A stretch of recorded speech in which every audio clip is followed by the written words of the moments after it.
କାହାକୁ ଦୋଷ ଦେବି ମହାପ୍ରଭୁ? ଦୁଃଖ ତ ସେଇ ଦେଇଛି ଯିଏ ମୋର ଅତି ଆପଣାର। ବନ୍ଧୁଗଣ, ଜୀବନରେ ଆମେ ଅନେକ ଲୋକଙ୍କ ସହ ମିଶିଥାଉ।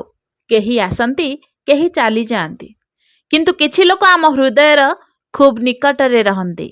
ସେମାନଙ୍କୁ ଆମେ ନିଜର ବୋଲି ଭାବୁ, ସେମାନଙ୍କ ଉପରେ ଅନ୍ଧବିଶ୍ୱାସ କରୁ ଏବଂ ନିଜ ମନର ସମସ୍ତ କଥା ଆମେ ସେୟାର କରୁ।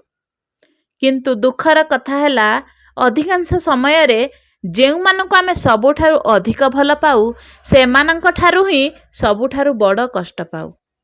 ପରଲୋକ କିଛି କହିଲେ ବା କିଛି କଲେ ଆମକୁ ସେତେ ପ୍ରଭାବିତ କରେ ନାହିଁ, କିନ୍ତୁ ନିଜର ଲୋକ ଯେତେବେଳେ ଅବହେଳା କରନ୍ତି ନା, ଭୁଲ ବୁଝନ୍ତି କିମ୍ବା ବିଶ୍ୱାସ ଭାଙ୍ଗି ଦିଅନ୍ତି ନା, ସେହି ଯନ୍ତ୍ରଣା ହୃଦୟକୁ ଭିତରୁ ଭାଙ୍ଗି ଦେଇଥାଏ।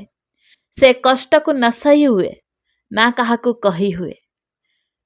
ବାହାରୁ ଆମେ ହସୁଥାଉ, କିନ୍ତୁ ଭିତରେ ଭିତରେ ଅନେକ କଥା ଆମକୁ କଷ୍ଟ ଦେଉଥାଏ।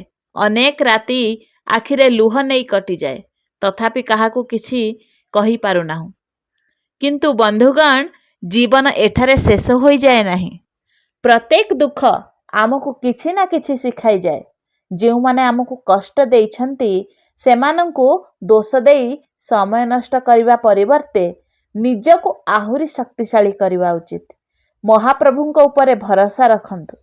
ସମୟ ସବୁ ଘାଆକୁ ଭଲ କରିଦିଏ। ଆଜି ଯାହା କଷ୍ଟ ଲାଗୁଛି, କାଲି ସେହି କଥା ଆପଣଙ୍କୁ ଆହୁରି ମଜବୁତ କରିଦେବ। ହରେ କୃଷ୍ଣ।